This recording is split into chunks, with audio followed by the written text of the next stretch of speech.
Bonjour à tous, bienvenue dans cette nouvelle vidéo, donc ce nouveau point manga, dans lequel je vais vous donner mon avis sur Orange de Ichigo Takano, série de shoujo très connue, shoujo mais aussi qui mêle à la fois de la science-fiction.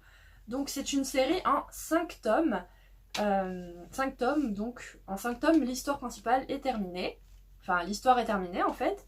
Et après, le tome 6 se concentre sur l'histoire, mais du point de vue d'un certain personnage. Et le tome 7, c'est un tome bonus en fait. En fait, je ne peux pas trop vous dire sur qui il se centre sans vous spoiler l'histoire. Mais bref, les deux derniers tomes, le tome 6 et le tome 7, ce sont des tomes bonus. Mais sinon, l'histoire en elle-même est en 5 tomes. Donc moi, j'ai tous les tomes dans ce magnifique coffret qui est sorti à l'occasion de la sortie du 7e tome, fin 2022. Donc déjà, juste admirer la beauté du coffret. De manière générale, de toute manière, les dessins dans cette série, ils sont juste sublimes, j'ai adoré. Les couvertures de chacun des mangas sont magnifiques. Donc je vais sortir le tome 1, mais je vais pas tous les sortir. Donc, Orange, ça parle de quoi ? Dans cette histoire, on va suivre Nao qui, le jour de la rentrée, en fait, en seconde, je crois, au lycée, voilà, le jour de sa rentrée au lycée, elle va recevoir une lettre signée par son moi du futur, donc la Nao du futur. Et donc, dans cette lettre, la Nao du futur, donc, elle explique à la Nao du présent ce qu'est devenu sa vie 10 ans plus tard, et aussi les regrets qu'elle a par rapport à 10 ans plus tôt en fait. Et elle va donner des directives à la Nao du présent pour pas qu'elle commette les mêmes erreurs qu'elle dans le passé. Donc elle va lui dire comment se comporter dans certaines situations, elle va lui décrire les situations qui se sont passées et qui vont se passer dans le présent de la Nao du présent.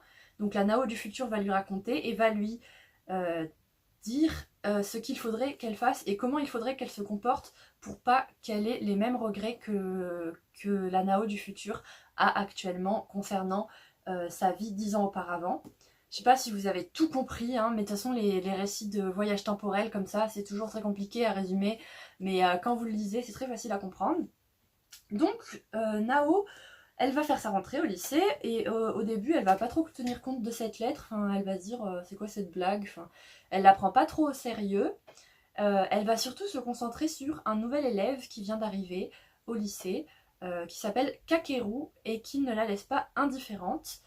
Mais au fur et à mesure de la journée, elle va se rendre compte que les événements décrits dans la lettre de la Nao du futur se produisent effectivement, donc elle va se dire c'est bizarre, et elle va commencer à croire à cette lettre, sauf que le premier jour, elle n'a pas suivi les directives indiquées dans la lettre, elle n'a pas fait ce que la Nao du futur lui recommandait de faire, et cela va avoir des conséquences sur la suite des événements.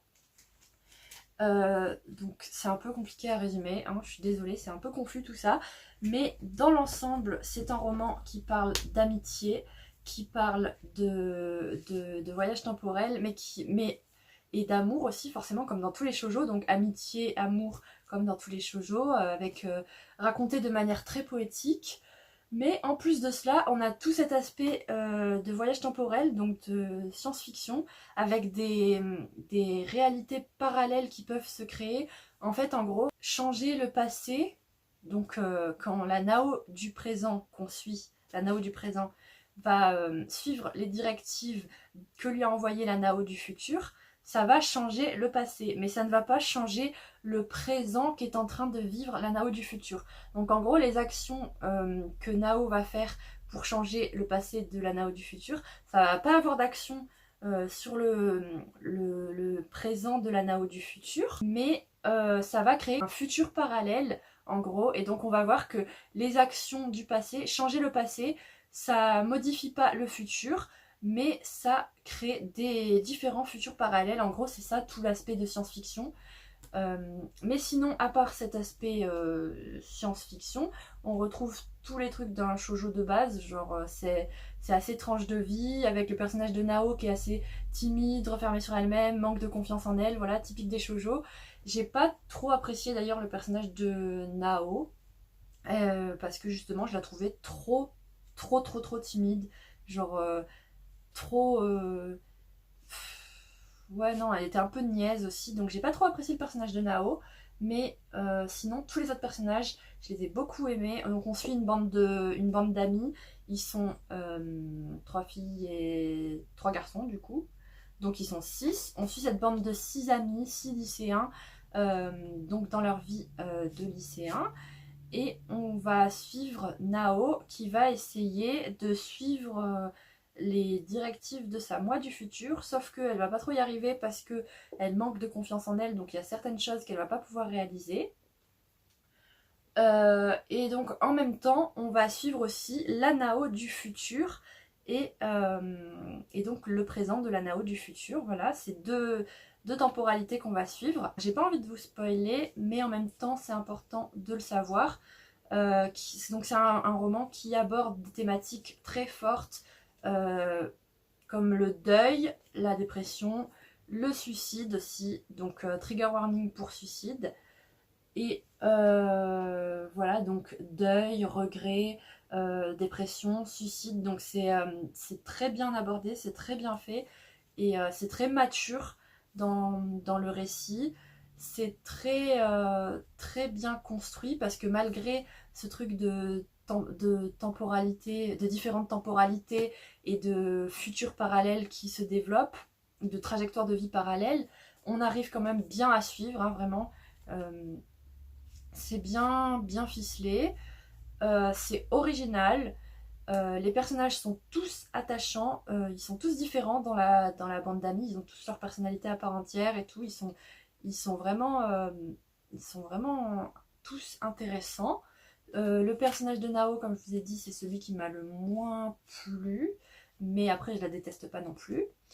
La romance, enfin les romances, puisqu'il y a plusieurs romances au final, il n'y a pas une seule romance, mais bref, elle prend pas la place centrale, enfin vraiment c'est pas le